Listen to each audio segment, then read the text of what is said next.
Les amis, je vous souhaite la bienvenue dans cette toute nouvelle vidéo de cette chaîne YouTube puisqu'on va voir un sujet capital, un sujet super important. On va voir ce qui arrive au PN après la séparation, surtout après votre séparation. Si c'est vous qui avez quitté le PN, qu'est-ce qu'il peut se passer, qu'est-ce qu'il va arriver dans sa vie. Je vais vraiment tout vous expliquer dans cette vidéo, les amis. Je vous invite de rester avec moi jusqu'à la fin pour ne louper aucune info. Bonjour à tous, bonsoir, j'espère que vous allez bien. Si jamais vous ne me connaissez pas, sachez que j'ai connu des violences psychologiques pendant des années, en amour, en amitié, dans le travail, dans plein de domaines, mais heureusement j'en suis sorti. Aujourd'hui, je vous donne de mon temps libre pour vous aider, vous, à vous en sortir aussi. Si vous aussi, vous avez connu des relations toxiques, si vous appréciez le contenu de cette chaîne, c'est très important.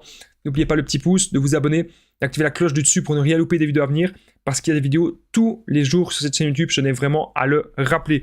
Juste en dessous, dans la description, au premier commentaire épinglé, il y a la formation ultime pour sortir de l'emprise. C'est une formation de 4 heures. Vous allez apprendre énormément de choses dans cette formation. Je tenais... en fait, je vais tout vous dire à la fin de la vidéo. Bon, cette vidéo, c'est que mon contenu original, donc c'est basé que sur mes propres expériences et mes connaissances, c'est basé que sur ce que j'ai vécu. Donc, je tenais à le rappeler, ça évite bien sûr le problème lié au droit d'auteur. On commence. Ce qui arrive au PN après votre séparation. Déjà, il est super mal.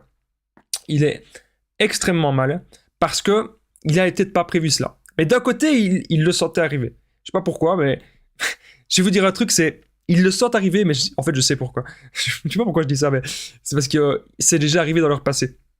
Donc, en fait, ils vont être là, commencer à s'inquiéter, et ils vont se dire, ok, quand il y a une personne dans la rue, imaginez, il y a une personne dans la rue qui vient vers le PN, commence à lui parler, il se dit, oh, une proie potentielle. Oh, une proie potentielle sur les sites de rencontres. Oh, un ex qui revient, une proie potentielle. Ok ? Et à chaque fois, il se dit que si jamais vous le quittez, bam, il va aller vers les nouvelles proies parce que c'est une bouée de sauvetage. Si le PN, il n'a pas de proie, il coule dans l'eau. Et il perce. Vous êtes la bouée du PN, il perce. La bouée, elle se dégonfle. Et voilà. Et à chaque fois, il va changer de bouée. S'il n'a pas de bouée, le PN, il se noie. Donc, ce qui arrive au PN après votre séparation, il est très mal. Il doit avoir besoin d'une proie, c'est ce que je vous ai expliqué. Ensuite, ne pensez pas, il y a beaucoup de gens qui me disent « Damien, qu'est-ce que j'avais qui n'allait pas ceci, cela. » Vous avez tout bien fait avec cette personne, ok ? Vous vous êtes montré gentil, empathique. Vous êtes montré, sous votre meilleur jour. Vous avez fait tous les sacrifices qu'il fallait pour que cette relation, elle, fonctionne. Donc, si ça avait été une relation normale, une relation saine, ça aurait peut-être pu marcher. Mais en face de vous, vous avez un détraqué mental. En face de vous, vous avez une personne qui est malade et une personne qui ne reconnaîtra pas ses défauts. Une personne qui ne reconnaîtra pas qu'elle a un problème. Une personne qui va toujours projeter, dire « Ah non, c'est pas ma faute, c'est ta faute. Ah, c'est toi qui manipules. Ah, c'est toi qui fais du chantage. C'est toi qui menace. C'est toi qui veux me manipuler. C'est toi qui est méchant. C'est toi qui manque de respect. C'est toi qui ment. » Alors que vous avez peut-être jamais menti une seule fois dans la relation. Et le PN, quand vous êtes une après-midi avec lui, il fait quasiment que des mensonges et peut-être 2 vérités sur une après-midi. Vous voyez ce que je veux dire ? Donc ça veut dire quoi ? Ça veut dire que le PN, à chaque fois, il fait de la projection, donc ne l'écoutez pas. Ce qui arrive au PN après votre séparation, comme on a dit, il est très mal parce qu'il veut avoir une nouvelle proie, mais une proie juteuse, hein, une proie qui lui apporte autant que vous. Donc ne pensez pas qu'il est heureux, peut-être même avec sa nouvelle proie, parce que c'est toujours les mêmes schémas, ça va toujours recommencer, et ça va toujours être la même façon, ça va toujours être pareil. Ça va toujours être, au départ ça se passe bien, il y a la phase de séduction, et puis après, le vrai visage il commence à arriver, puis le PN, il voit que la proie elle commence à se détacher. Voilà. Vous savez, les gens qui sont restés très très très longtemps avec les PN savent. Je ne sais pas combien d'années vous êtes resté ou combien de mois vous êtes resté avec cette personne, mais si jamais le PN il avait eu des plus longues relations que vous, les gens ils savent, toutes les anciennes proies savent à quel point cette personne elle est horrible, à quel point cette personne est destructrice. Moi j'étais déjà rentré en contact avec un ex de mon ex-PN et maintenant cette personne-là elle est avec quelqu'un de très bien, franchement c'est super. Et cette personne-là on en avait un peu parlé, on avait échangé à la salle de sport et il me disait ouais...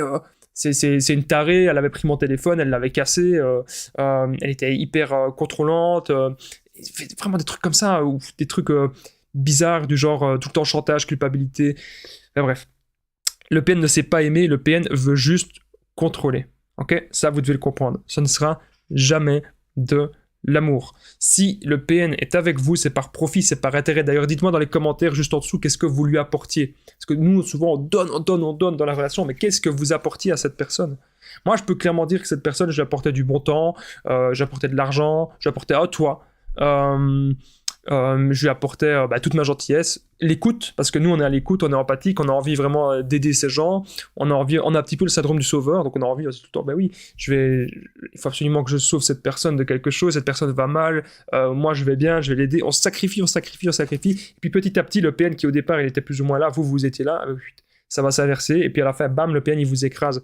Et quand vous n'avez plus d'énergie, lorsque vous n'avez plus de ressources, lorsque limite, vous tombez en dépression, hein, qu'il n'y a plus rien à presser, hein, le PN, il n'arrive plus à rien avoir de chez vous, qu'est-ce qui va se passer? Et bien à ce moment-là, le PN, il va aller vers une autre proie, ok? Ça, vous devez vous en rendre compte.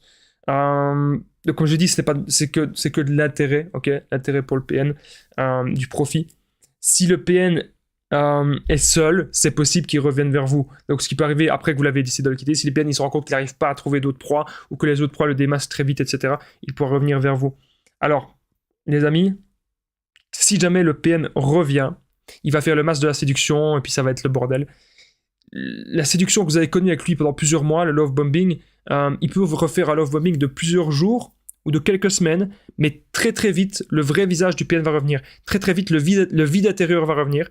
Très très vite, les tensions vont revenir. Et ça va être de nouveau l'enfer, vous allez perdre du temps. Ça, le PN, vous perdez votre temps, vous perdez votre argent, vous perdez votre énergie, vous perdez tout en fait. Vous n'avez aucun avantage d'être en relation avec cette personne. Vous devez vraiment le comprendre. Ensuite, ce que je vais vous dire, les amis, c'est qu'il est temps maintenant de l'affronter. Okay, si jamais le PN revient toujours, vous dites, ok, tu veux revenir, il n'y a pas de problème, moi je vais porter plainte. Je vais porter plainte contre toi.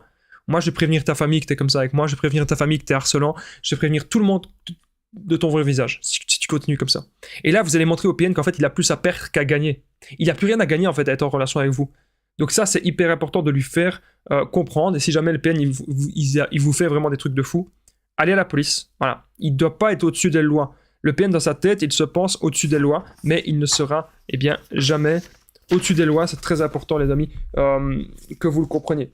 En tout cas, je vous remercie vraiment d'avoir regardé cette vidéo. N'oubliez pas le petit pouce, c'est super important de vous abonner, d'activer la cloche. Et dites-moi, qu'est-ce qui se passe maintenant, le PN, après votre séparation? Est-ce qu'il continue de vous harceler ou est-ce qu'il vous laisse tranquille? Est-ce qu'il a une nouvelle proie? N'hésitez pas à me le dire juste en dessous dans la description. En premier commentaire épinglé, ça m'intéresse de le savoir. Dans les commentaires, pardon. Ce que je veux dire, c'est dans la description, premier commentaire épinglé, il y a la formation ultime pour sortir de l'emprise. Bah oui, c'est mon réveil qui m'a perturbé parce que là, il est temps pour moi d'aller à la salle de sport. Et donc, j'ai mis un petit réveil. Dans la formation ultime, vous allez savoir reconnaître le PN, identifier, ne plus culpabiliser, sortir de la dépendance affective. Vous allez apprendre plein de choses. Il y a mon numéro, c'est plus 32 468 36 77 pour tous les renseignements. À très vite, les amis. Courage à vous. Je pense vraiment à vous qui vivez eh bien, des moments très, très, très difficiles actuellement. Prenez bien soin de vous. Moi, je suis là pour vous aider, les amis.